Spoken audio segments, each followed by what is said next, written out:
20 minutes is a bit of a short space of time to sum up a 6-year journey, so I'll ask my panel members to keep me honest with the timing as well in terms of trying to be succinct around our journey. So that's what I'm going to do with you today, is just basically share our journey from Surfing Australia and what we've undergone since 2009 to where we are today. A good summary of that journey was put forward in a recent case study that was done by the Australian Sports Commission on our organisation. And it read, prior to 2009, Surfing Australia was a typically small national sporting organisation with limited resources and financial challenges which minimised its potential impact. Today, Surfing Australia has a business model and product offerings that are driven by market demand. So going through this presentation and trying to keep it concise, it may appear that everything fell into place quite easily, and I can assure you that it didn't. It was a lot of hard work. But at the end, I'll try and give you a few, takeouts and guiding principles that you might be able to apply in your organisations as well to potentially start taking the first step in that journey as well. So back in 2009, this is what our sport development pathway generally looked like. It was a bit of a blank canvas. We ran national titles and we had a Surfing Australia Awards night, and that was about it. So there was a lot of work to be done. So I guess you ask yourself, what's the first step in that process to commercialising and diversifying your product offering? And every single time it comes back to governance. So get the right people in place on your board and the right staff in place. So we did that in 2009. And then we had to engage with our key stakeholders to bring them along the journey with us as well. So we have our state branches. We've got Surfing SA here today, so thanks Craig for being here. We have our surf schools as well, who deliver our participation programs, and our board riders clubs, who are the backbone of basically competitive surfing around the country as well. So we really needed to get them on the bus first in 2009 before we could actually move forward with our vision to commercialise the sport of surfing. In 2010, we launched a new program called the Wahoo Surfer Grom Comps. Now for us, this was that sort of that cliche low-hanging fruit, where we knew that the states could run really good events. We knew that an event series for 8 to 14-year-olds was an attractive offering for a potential sponsor. So we put all our effort into getting that launched first. And also, by actually getting a quick win, we then got greater engagement from our stakeholders as well, because they could see that we were actually doing something about it. In 2011, there was a much broader piece of work, and that was getting our national junior participation program in place. And that was definitely a number one priority for us to do that. And you'll see from one of the previous presentations that Mark from swimming talked about the fact that swimming are actually embarking on that same journey at the moment. But for us, we needed to get that base of our sport development pathway in place. And once we did that, we could then work on other areas of the pathway. The next step was to bookend our sport and look at the high performance area of the sport. So in 2012, we managed to build a new high performance facility up on the Gold Coast, or just into northern New South Wales around Casuarina. And so then we became engaged with our high performance athletes, were able to deliver high performance programs. So essentially we had the entry level covered, we had the high performance covered, and so with the bookends of that pathway, we were able to then go about filling the rest of the gaps. I am going through this quickly, so there was a lot of hard work to get this up and running. In 2013, we then launched the Australian Board Riders Battle, where we were able to service our Board Riders Club network and our state branches by providing another competition where we supported that structure and that competitive structure, leading through to a national final where we have got $120,000 worth of prize money on offer. So again, telling that story about how important our clubs are, because in surfing, that story hadn't been told well enough. And then finally last year we were able to put the final piece into place, which was a junior surfing series for under 16, under 18s. And we were able to get a naming rights sponsor onto that. And that was another area where the states having the capacity to run events was crucial in getting that pathway up and running. So in looking at that pathway, I guess from a commercialisation point of view, we've been able to establish a suite of products that are now for sale on the open market. You'll note there that I've got the years attached to each of those products as well, because we set about doing it 1 year at a time, one product at a time. I think a a common mistake within sporting organisations is that we spread ourselves too thin. And we can put our hands up and say that we're actually guilty of doing that still, but we try to remind ourselves that we try to do too much for too many people. If you want to do something right, you've got to focus all your energy on that and put all your attention into that at that particular time. So we had a philosophy of launching one big project per year for the last 5 or 6 years, and we're able to do that. And the beauty of this particular pathway as well from a sponsorship point of view is that it's very simple. You can look at that one pager and that's our sport on a page, and those are the products that we have to offer a sponsor to come in and invest in our sport and to commercialise our sport. The beauty in it is its simplicity, because the sport is very confusing for sponsors. You know, someone's a member of this club and yet they're a member of the state and this organisation, and then they go over here and it's just like, it's all too hard, let me just go somewhere else and put my money somewhere else. So let's try and simplify it and try and represent it in a way that a commercial partner might be able to relate to. The beauty of this in the simplicity, it looks a lot better when there's a video attached to it as well. So I'm going to play you a video which actually represents what this pathway looks like.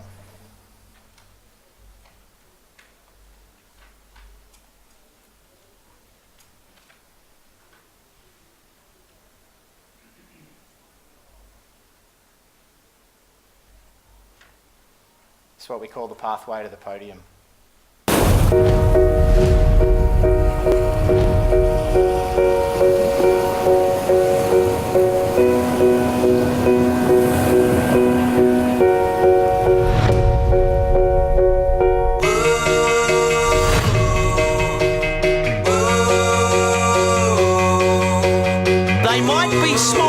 They're the biggest story in Australian surf history today. They are the Surf Grom! And they are going to be on the television 25 past 6.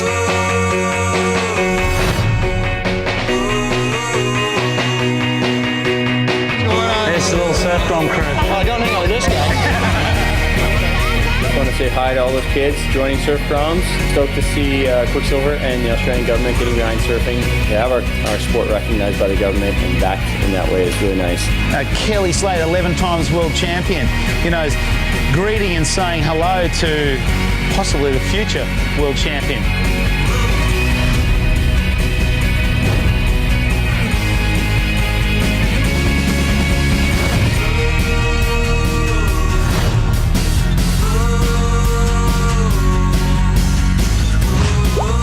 It's a way to come on board and fill the void, I guess, that's been missing in that age bracket for quite some time. You know, it's a really good stepping stone and platform for junior development to go on to a world stage.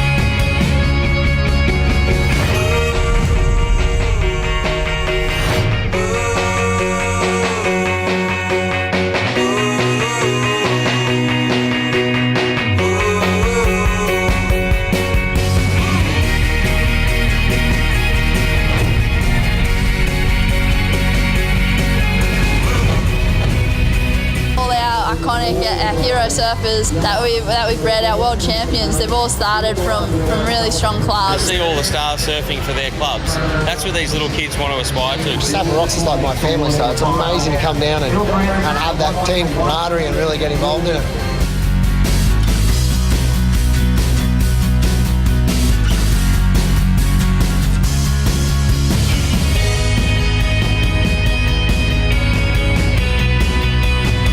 This was so good in a great venue. So thanks heaps and Snapper rules. Thank you.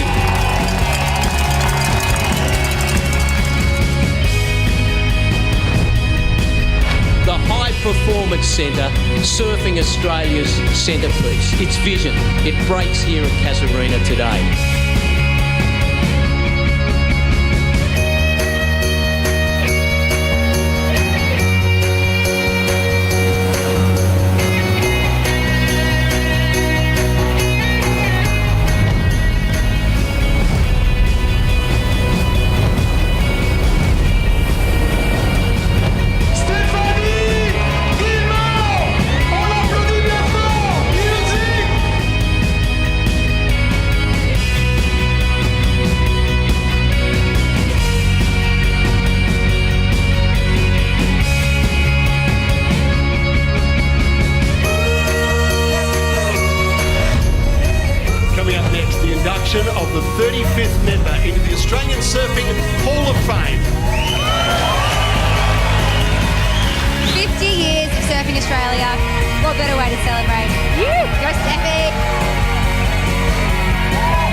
So that video is a perfect segue into the next part of the presentation, which is about promoting the pathway. So you can build the best pathway in the world, but if no one knows about it, then you're not really going to go very far. So you need some assets that are actually going to help you to promote what it is that you're doing and tell your story and engage people.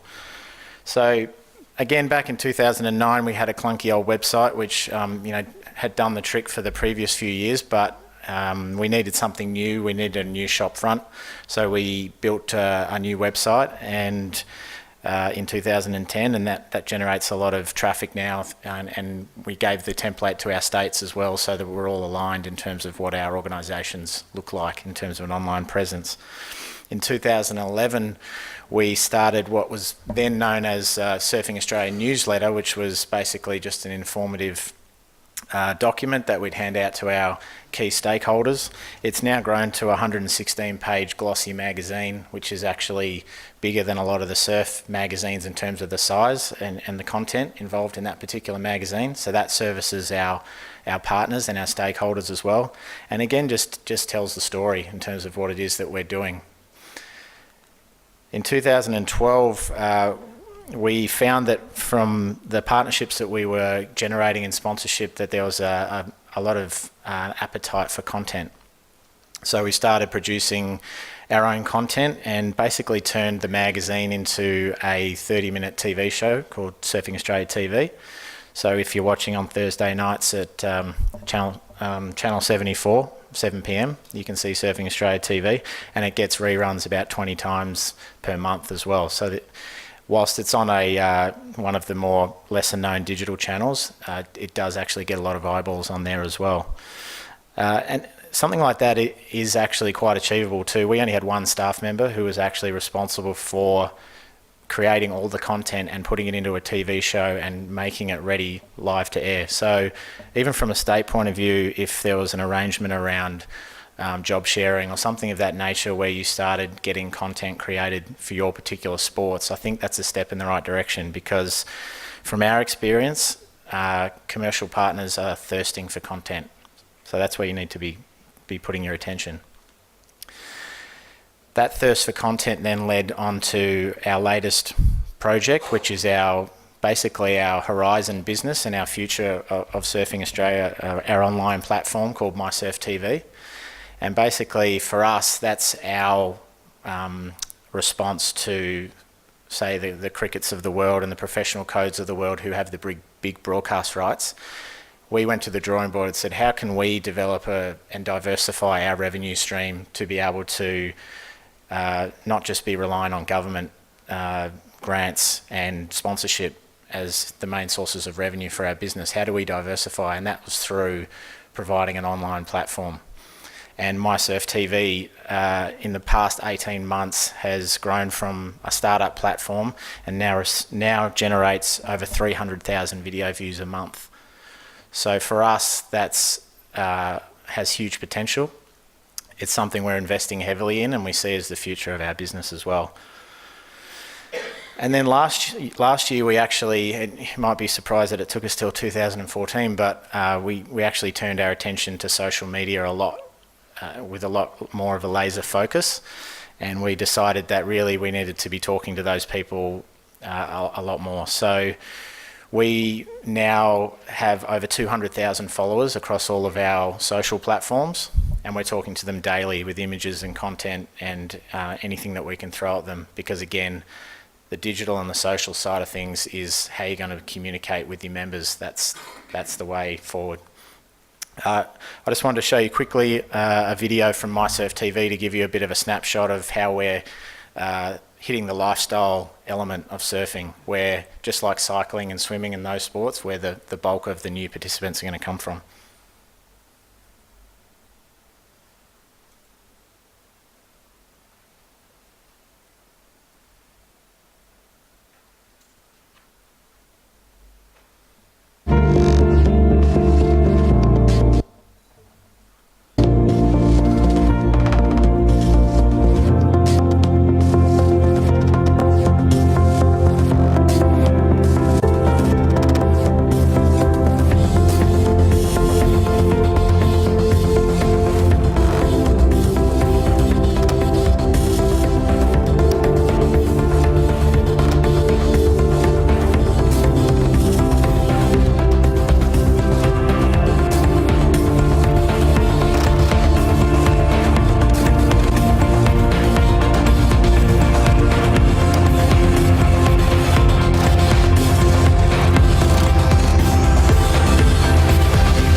So there's a lot of information in there, and as a result of that journey, that's what our turnover mix now looks like.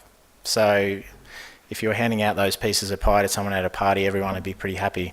So we've got 40% sponsorship, 30% government, and 30% other revenue sources. So we've managed to diversify our revenue streams, but also in doing that, diversify our risk as well.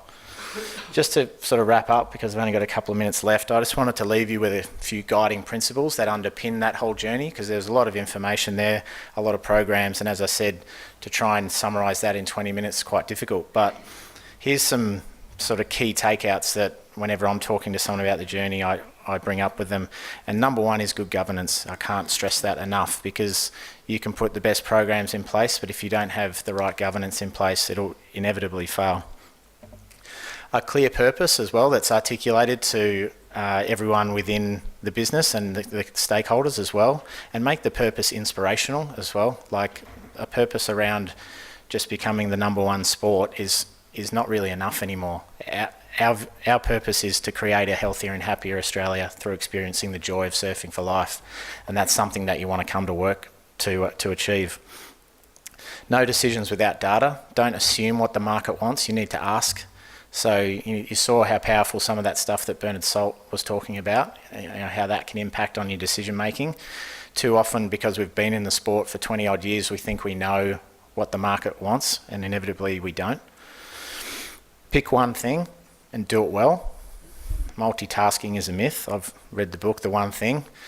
Make sure you do one thing well and put your resources into that. Obviously, you're going to have to do other things in the background, but in terms of your priority project, what is it the one thing that you need to do this year to achieve your long-term goals? Engage your past and present champions. This is vital. We've engaged all of our past and present champions, and they're highly integrated in what we do, and they're your mouthpiece for your sport. If the relationships are not so good, mend them. And then just tell your story. As I said, if you're not going to tell your story, often other people aren't going to tell it for you. So make sure that you're out there telling your story, because I can imagine there's a lot of people in this room that when you tell them what it is that you do, they probably say, oh, what's that? What do you guys do? I work for such and such South Australia. Oh yeah, what's that? So we need to keep telling our story of sport and what it is that we achieve as a sport. So just in terms of a journey, they say that, every journey starts with a single step. So my question to you today to leave you with is, what will that first step be? Thank you. Everything that Chris said absolutely resonated with me, and I'm entirely envious, and all those specky photographs and yada yada yada, and I absolutely love it. Very inspirational. I'm going to talk a little bit differently, or have a different tack on the commercialisation of what we do, and I'm going to talk about a couple of our commercial activities, a couple of our commercial events. But first of all, there's probably a couple of things I need to introduce you to us as an organisation. So Bike SA is the peak body, the principal body for recreational and commuter cycling in this state. We are not a sporting organisation. We are not Cycling SA. So we got nothing to do with the racing and the elite. We're just bums on bikes, getting to work, getting to school, having fun on the weekends. So we have a different mantra, a different approach. So the events that I'm going to talk about do talk about sponsorship, but the links that I'm going to talk about are sponsorship and communities. So a quick summary, some facts and figures. I'm not going to put them up on the screen, and please don't fuss about jotting them down, but there's some interesting one here. So we've been established since 1982. We're the peak body, as I mentioned, for recreational and commuter cycling. Last year our turnover was $2.3 million, and generated through a mix of commercial and government grant programs. So 45% of that is events, commercial activities. 30% is education, and that includes Way to Go Bike Ed, which I'll touch on a little bit later. 13% is some of our other education and other programs that we do, and 12% is membership. So we are a membership association for South Australia. Included in that 2.3 million is 60 grand, which we get for the Office for Recreation and Sport. Thank you very much. And that's non-core grant funding. Not only are we the largest provider of cycling activities in this state, but we have a very diverse portfolio of other activities. So we do a lot of education and we do a lot of advocacy. Diversity, as I was talking about with Phil at the beginning, is our middle name. So we have triennial funding from the community grants in South Australia to deliver a program called Bikes Palia up in the APY lands, where we work with high school kids up there. And we do that for 20 weeks each year, and the crew just went up last week. We currently have a 2-year engagement through the Motor Accident Commission, delivering a Be Safe, Be Seen program in workplaces. Last year we're currently doing 200 workplaces. Next year there'll be 400, and that's a really exciting award-winning program that we've got. I mean, basically we'll do anything to get more bums on bikes. I don't know if you noticed that the bicycles, the white bicycles at the main entrance when you came through this morning, the Adelaide Free Bike program, well, that's our program. So free bikes. If you want to get back to wherever you need to go at the end of this day, then you can grab a free bike. And there's no tricks to that. It's free all day, every day. Today, right now, at Mawson Lakes Primary School, at St Francis of Assisi Primary School, and Bellevue Heights Primary School, we have 3 teams of bikehead, Way to Go bikehead crew who are teaching kids how to ride a bike, and we teach 4,000 kids a year how to ride a bike. So we have 6,000 members, and we run 2,000 or over 2,000 free community bike rides every year. So pretty much every day of the week, there's multiple bike rides going out. So with the help of just 200 volunteers, we have about 75,000 we facilitate about 75,000 participations on a bike every year. So that's Bike SA. In the context of cycling more broadly as a market, and I think it was on some of those tables that Bernard was talking about, and et cetera, and I'll have to digress from the guy from swimming, because I know that bike riding is more popular than swimming, and I'll be having a chat with him about that. I reckon he's doing things with his stats. So cycling supports 10,000 jobs in Australia as an industry. It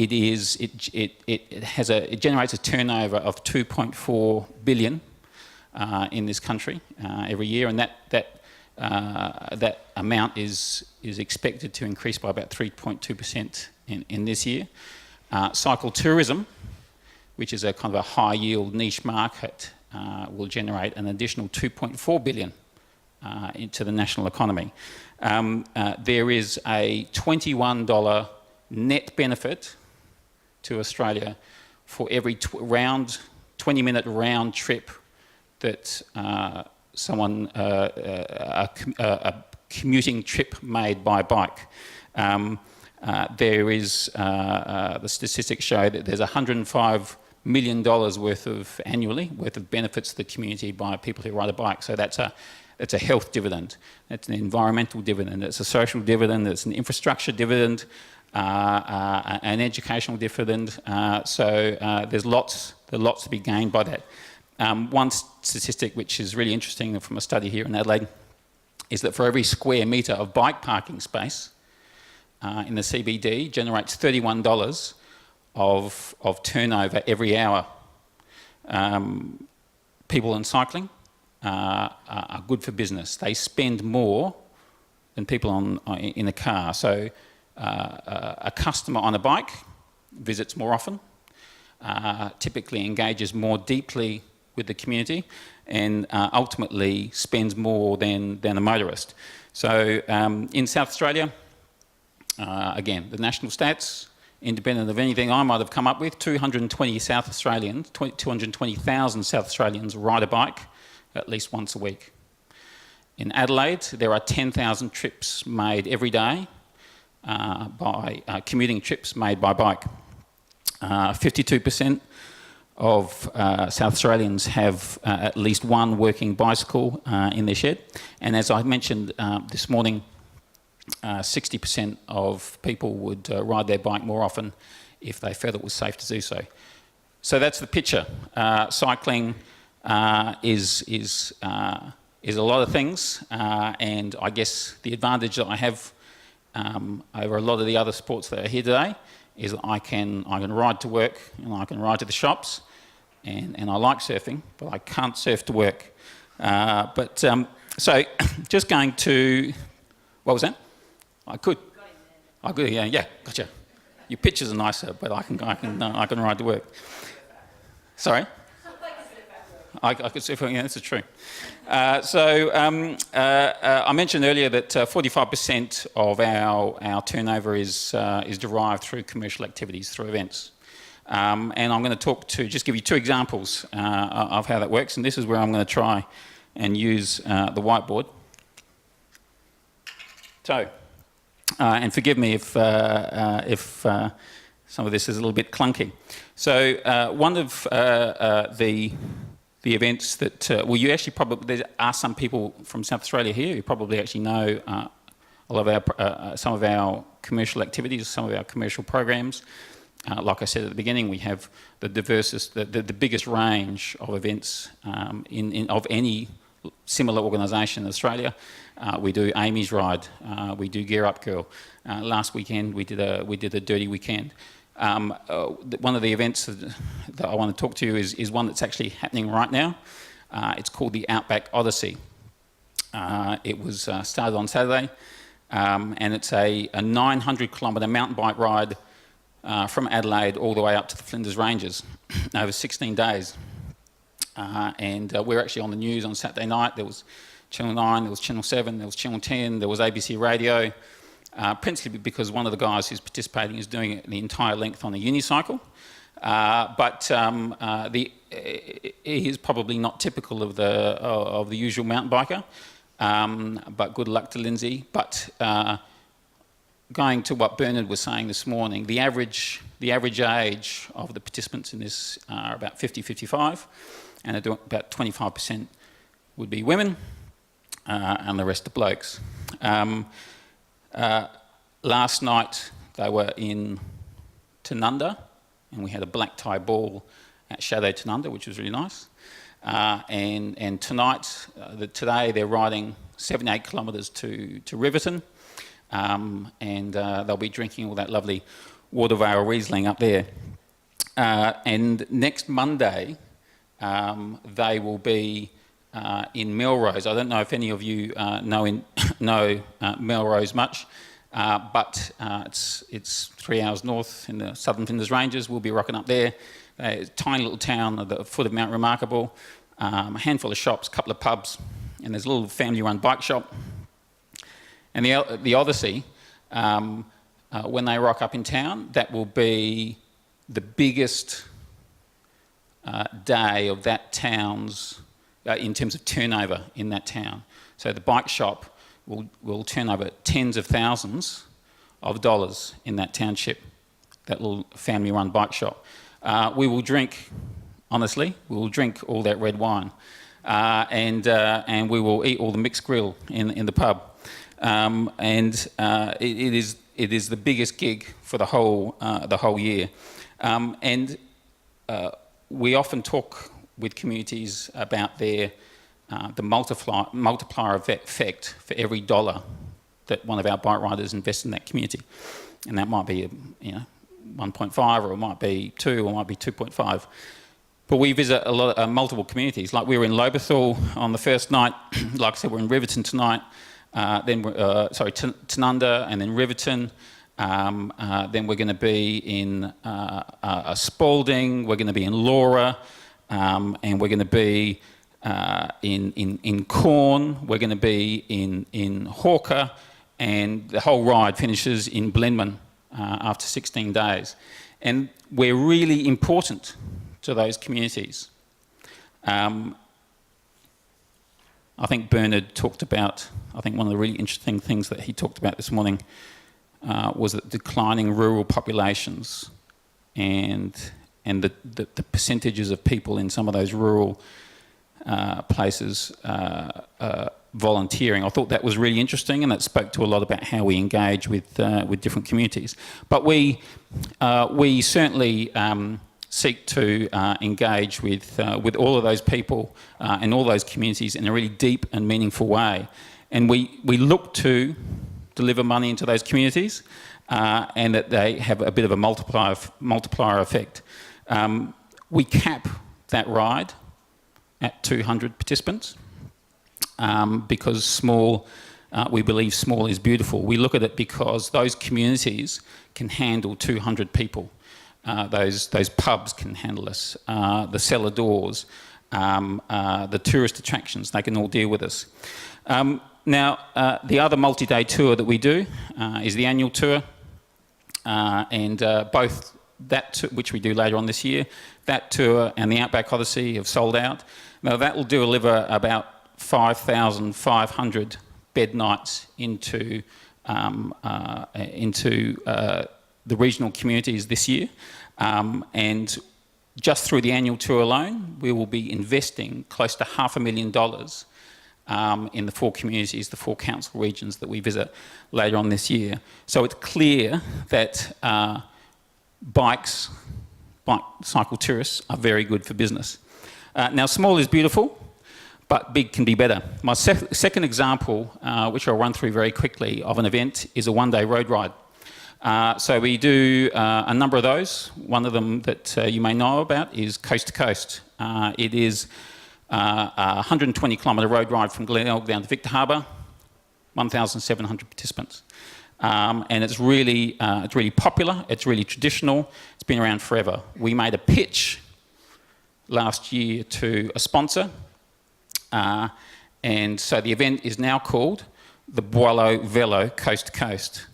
And we also, the Smith family, they're a financial sponsor, so they are the benefiting charity for this particular gig.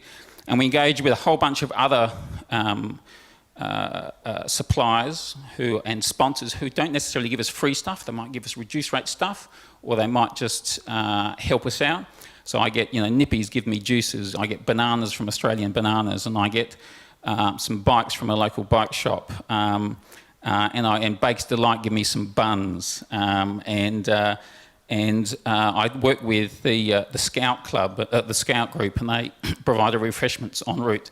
And I work with the Rotary Club, and they do a sausage sizzle and earn a few bucks. And all in all, everyone benefits from this particular gig. I think you can probably guess where I'm going with that one. And so the question you might be asking is, what has this got to do with commercialisation? And I think for us, we do absolutely strive to find sponsors. We absolutely need sponsors, and we absolutely need people to pay us money to participate on our gigs. But I think what I see through our events is that we're actually not just working with those different communities on those different events, but we are also seeking to engage with them at a different level that empowers them to see cyclists as really good for their communities. And by doing that, what I'm doing is we're just making the connection between the communities and cyclists and how everyone can benefit. So the process might be that I work with the City of Victor Harbour on the Coast to Coast event, and I might be working with the Melrose community on another event. But there is a connection between all of those when we participate, and they all benefit I get more engagement with those communities. They see cyclists as being good for business. So whether they're on one of our events or they're doing something on their own, they think that's really good. So the next time when I have a conversation with that community, I say, well, we've actually got this other idea for a bike ride, or what do you think about that? And they think, oh, that's fantastic. Bike riders, we love them. We want more of those because they bring us money. And so that's the way we operate. For me, the events and the commercialisation is actually really about an investment. We invest in cyclists, they have a sensational time. We invest in communities and they have a sensational time. Everyone benefits. And then we just do more of it. We do more events and the circle keeps going around. We do more community engagement and we get more people on bikes. And that's kind of largely it. But I did want to finish just because when I was mucking around with this morning, I thought I kind of like this picture. Because with some apologies to Mr. Squiggle, and not many of you remember this one, but if I actually do a couple of little water bottles here,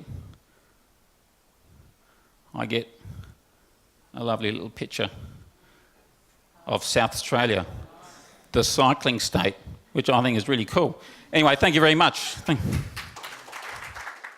Okay, that's quite a hard act to follow. No whiteboard involved in this presentation. I'm going to spend sort of 15 minutes or so just talking through the BBL. Hopefully, most of you are familiar with the Big Bash League and what we've achieved through the experience in Adelaide, in particular over the last 4 years. This room is kind of the anti-BBL room. We don't do white walls and no windows very well. I think if we had our way, we'd have some fireworks coming off down the side, a little bit of Taylor Swift coming through the audio, but that's not to be. So you have to use your imagination in terms of the BBL experience today. But a couple of different things that I'm going to cover. Firstly, I guess the business case for the BBL. The topic of the conference today is around diversity and inclusion and the commercial opportunities that come from that. The BBL is in place for a very specific reason, and I'll share with you what that is. Some of the achievements to date over the last 4 years and the return on investment that have come out of those achievements, and then finally I'll just touch on the Women's Big Bash League, I guess, as the next phase, the next evolution of where we're taking the business. That's a photo of Charles Darwin. It may come as a surprise to you know that he wasn't a huge BBL fan, but it's quite insightful in terms of some of his thinking and relevant to in many respects the reason why BBL exists today. He talks about not the strongest of the species that survives, nor the most intelligent, but the one that is the most responsive to change. And I think that's relevant probably to everyone in the room today. And when you talk about diversity and inclusion, in many respects, it's about adapting to the environment in which we're operating, and the world that we all live in is moving no faster than it has today, and sports needs to adapt and respond to that. Cricket Australia and Australian cricket for that matter has a pretty clear vision, and the vision is not that dissimilar to many other sports. We want to be Australia's favourite sport and a sport for all Australians. That was a vision that was identified a couple of years ago, and it's interesting to reflect on how we're achieving against that vision. I think this is a photo that was taken just under 2 years ago at the MCG, the Boxing Day Test, and we set a world record for the biggest ever day of attendance at a day of Test cricket, just over 90,000 people. Fantastic achievement. Test cricket's been around for over 100 years, so actually achieve that milestone was outstanding. Everyone will give them a big pat on the back. If you walk around the crowd though on that day, you're going to see a particular type of demographic in the crowd. This wasn't a photo taken from the MCG, but for the sake of the exercise, it won't come as a huge surprise to anyone to know that Test cricket does skew towards a male demographic, and it skews towards an older demographic. So I guess if our vision is to be Australia's favourite sport and a sport for all Australians, I think we're probably halfway there. And if you look at the report card, I think there's an argument to say we are in fact Australia's favourite sport, but hand on heart, I don't think we could say that we are a sport for all Australians if we just talk about some of those products. So all roads lead to the BBL, which I'll touch on in a second, but this is a quote that comes from the NFL. The NFL are probably considered the leaders in terms of the world's biggest and most progressive sports league. Certainly when it comes to commercialisation, no one does it better. I put this up here for two reasons. Number one, it's a pretty good quote, and you may have heard it spoken about in different forms already today. But secondly, the fact that the NFL actually employs someone for the specific purpose of being their Chief Diversity Officer. The NFL considers it so important to their business that they actually have dedicated resource in place to actually work towards this. Now, I don't know who sits behind Robert, but it wouldn't surprise me knowing the NFL if there's probably more staff than most of our organisations combined. But this is an organisation that is purely in the business for making money. Let's make no mistake; those teams are all privately owned. Diversity is so important to them that they've dedicated a specific person to run that part of their business. Moving back to BBL, so just reflecting on the journey over the last 4 years. Some of this may or may not be new to you, but I guess the insight here is around how starting a new sports league can add value to your sport in different ways. And look, I don't know who's in the room. I'd suggest that there probably aren't too many national sporting organisations, and I certainly don't suggest that launching a new league is easy and doesn't require substantial resource or support. What I'd encourage you to think about are the principles that sit behind this, though. So at the end of the day, launching the BBL was a very bold and innovative move by Cricket Australia with a specific purpose to diversify our audience. How we did that, I'm going to talk about, but how you actually apply that to your business, the principles are the same, and if it is important to you, you've got to do something about it. This slide here represents, I guess, the different forms of the game and the different roles that they play in achieving our overall objective. Closest to me here, that's a photo of the Australian cricket team. They're in the business of winning trophies, and quite lately they've been doing quite a good job at that. In the middle, you've got a photo of a couple of domestic cricketers, the Sheffield Shield and the Matador One Day Cup. That's all about producing the next generation of players to win trophies for the national team. That's the high performance pathway for the sport. The BBL was launched 4 years ago with a very specific purpose, and it's all about producing the next generation of fans. So quite a different perspective for a sporting organisation. Generally, sports either win trophies or produce players. The BBL is there specifically to engage fans. We are the customer acquisition arm for Cricket Australia. And our objectives are simple: broaden and diversify cricket's fan base, attract new fans to the sport, and focus on kids, families and females. If we're doing those three things, I keep my job. If we're not, and we're starting to cannibalise other forms of the game, then clearly we're doing something wrong. But those are very simply the three things that we measure the success of the BBL on. The return to Australian cricket has come in three different forms. There's a medium to long-term impact on our fan base, and I'll share some of those results with you. There's a participation and a high performance return, and finally a commercial and a financial return. But somewhat ironically, this session is around the commercialisation opportunities for diversification and inclusion. That's actually not the reason why BBL was launched. It's not about making more money for Cricket Australia. If that happens to be a side effect down the track, that's great. But it's much more about acquiring new fans. This is the marketing department than it is about actually generating turnover. So, how are we going? Generating trial of cricket by new fans. We do surveys year on year. This is the percentage of our attendees who had never attended a game of elite cricket before. So over the 4 years, you can see that it's growing. It's flatlined a little bit in the last couple of years. But if you apply those percentages to our attendances, what it tells you is that we've had 500,000 people come to the BBL in the last 4 years who had never been to a game of elite cricket before in their lives. That's 1 in 40 Australians coming to the cricket through the BBL as a customer acquisition arm that hadn't been coming before. What that means is domestic cricket moves to Etihad Stadium in Melbourne, and we have 45,000 people at a domestic game of cricket, which would have been absolutely unheard of, only sort of 5 or 6 years ago.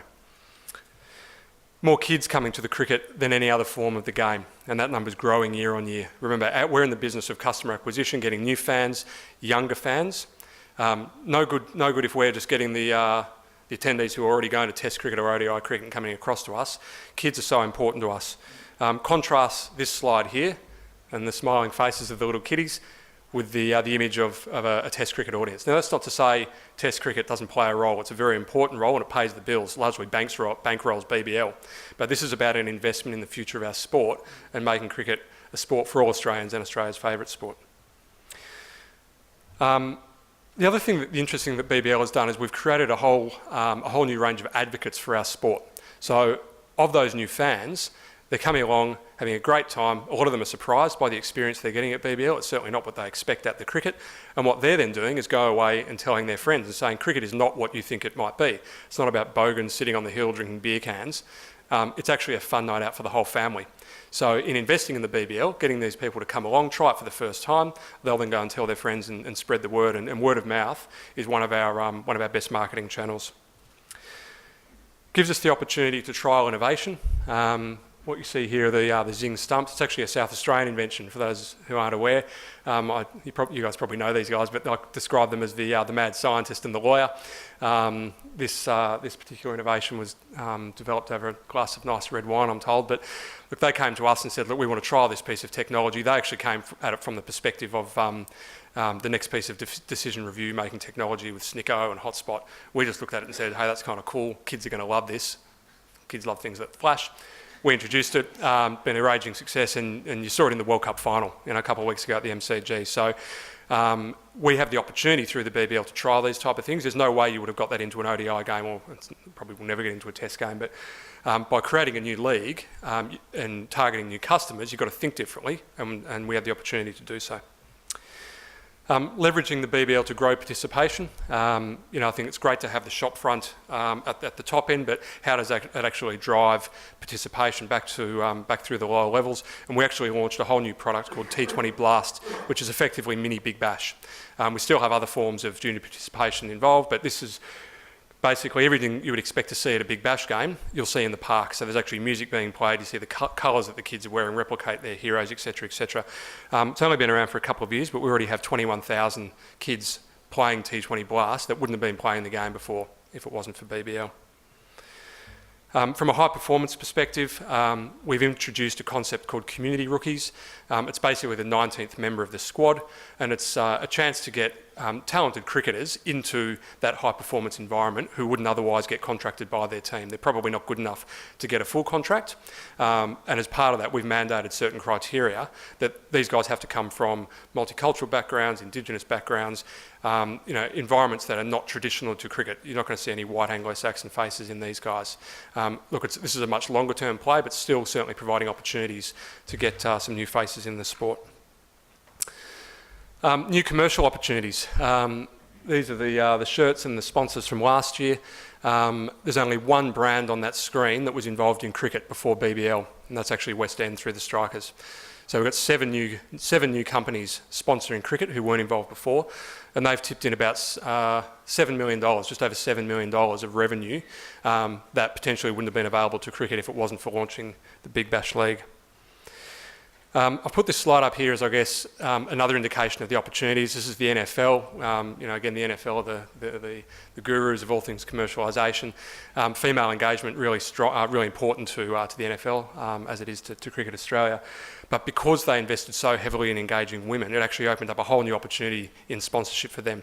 And they contracted L'Oreal and CoverGirl as the brand to be the official beauty sponsor of the NFL.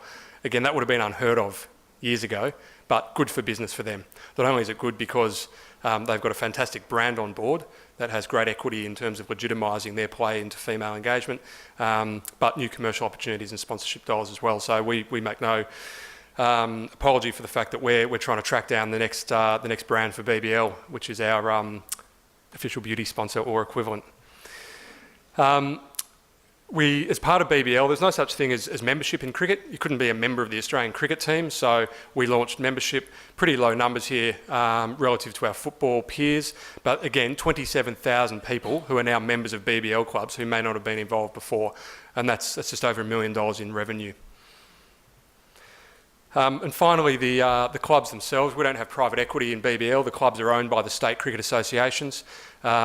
The clubs have done pretty well in the last couple of years. We had a fantastically successful BBL 04, highlighted by the Adelaide Strikers and the 52,500 people that they crammed into Adelaide Oval. I think that still stands as the highest number. But creates a new revenue stream for state associations. The state associations own the BBL clubs, and collectively they generated a profit of over $5 million in the last 12 months. Now, cricket is a non-for-profit sport. That's money that can then be invested back into the grassroots of the game. And finally, just to touch on WBBL, I guess the vision behind WBBL is cricket has a very, very clear ambition for our sport to be the preferred option for young girls and women playing the game. We've already got a great national team who've been very successful on the world stage. We do actually have, we already have quite successful state competitions, albeit they have a very low public profile. What we found through BBL, and you would have seen in some of the imagery that I had up there earlier, is that there's a lot of young girls who are now coming to BBL games who may not have been coming to the cricket before. It gets a little bit confusing though for them when they come along. They say, wow, this is a great experience, maybe I'd like to play the game, and they're at an Adelaide Strikers game. They then maybe go on the SACA website and what they see are the SA Scorpions. And they're like, well, hang on, SA Scorpions, Adelaide Strikers, that doesn't make sense.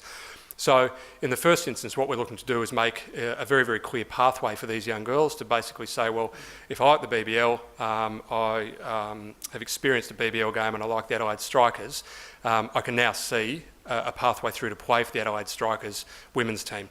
Now there's a whole lot of other things happening behind the scenes to bring that to life. What you won't get in attending an Adelaide Strikers WBBL game is exactly the same experience you'll get at a men's game for obvious reasons, but we are looking to have some double headers, and one of the obvious ones we're looking at the moment is, in a short space of time, New Year's Eve has become a real highlight of our season. You know, we hope to have 50,000 people there this year. What we'll probably have is an Adelaide Strikers WBBL game being played as a precursor to that game. So for all those people who are coming along early, they're getting exposed to that product. So that's a very, very short version of the strategy behind WBBL, but a really exciting initiative and an important play in our endeavour to be a sport for all Australians. Thank you.